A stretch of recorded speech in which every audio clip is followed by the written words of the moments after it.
We're next to the ladies section here today for this year, in case there are any ladies listening on the other side.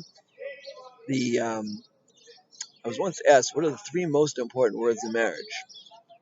And for many people, the first thing that comes to mind is, I love you.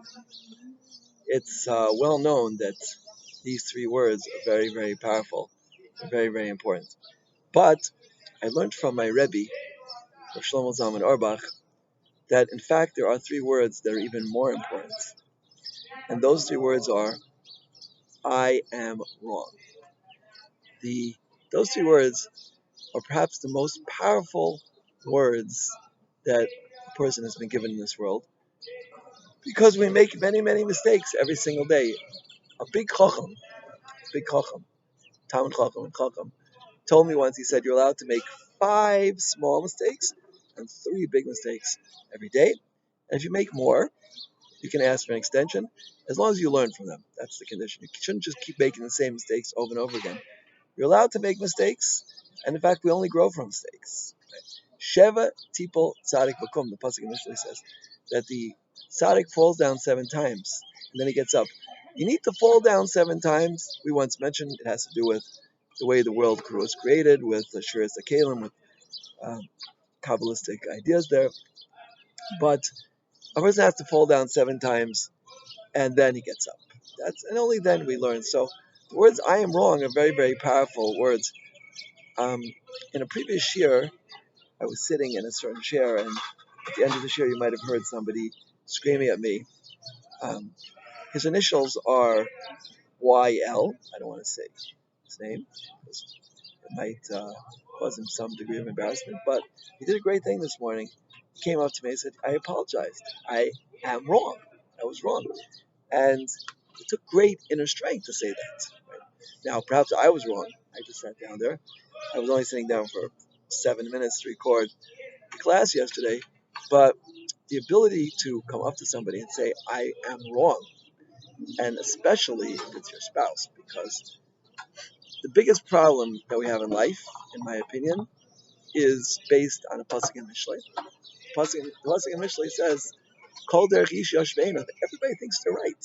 It's very, very hard for a person to realize that he's wrong, even though it's quite a common occurrence. It's quite a common occurrence.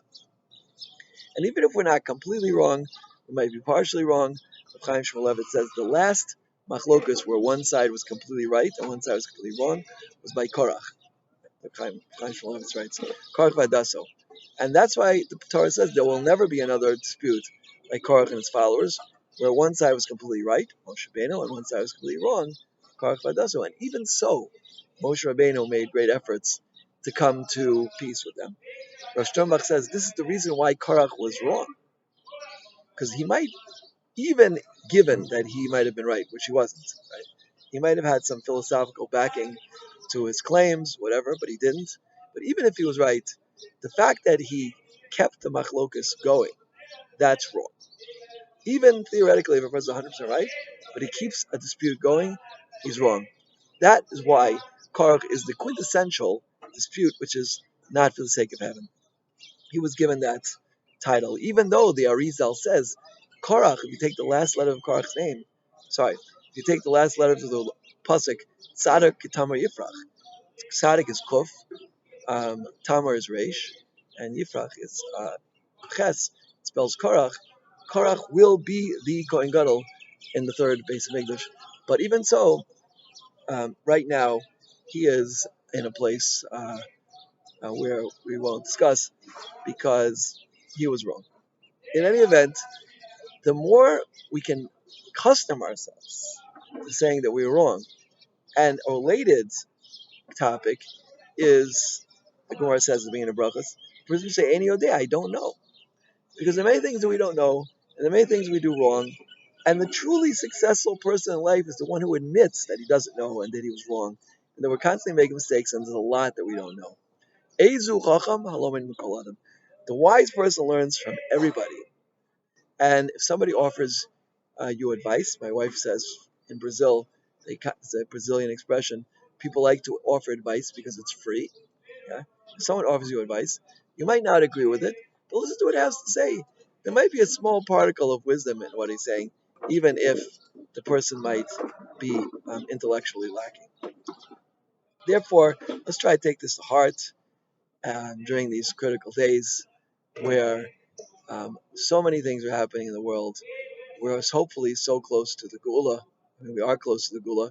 We're one day closer than yesterday, and all the signs are here. All 19 signs of the Gula are here, and there's wars going on, and we are definitely on the Saf. We're on the border of the coming of Mashiach. We hope it should be very, very soon. But as I say often, I'm looking for 100,000 women who are going to clean the hearts, and men are also invited to join this group, that will clean the hearts of any hatred, um, covet, jealousy, search for honor. And we can add to that people who don't are not willing to admit that they're wrong. All of these things are blocking our heart, and they're stopping the Shekhinah from resting in it. So we should work on it as much as we can, as soon as possible. Allow the Shekhinah to rest in our hearts, and welcome the Gula that we should be on the other side of this wall very quickly. Amen.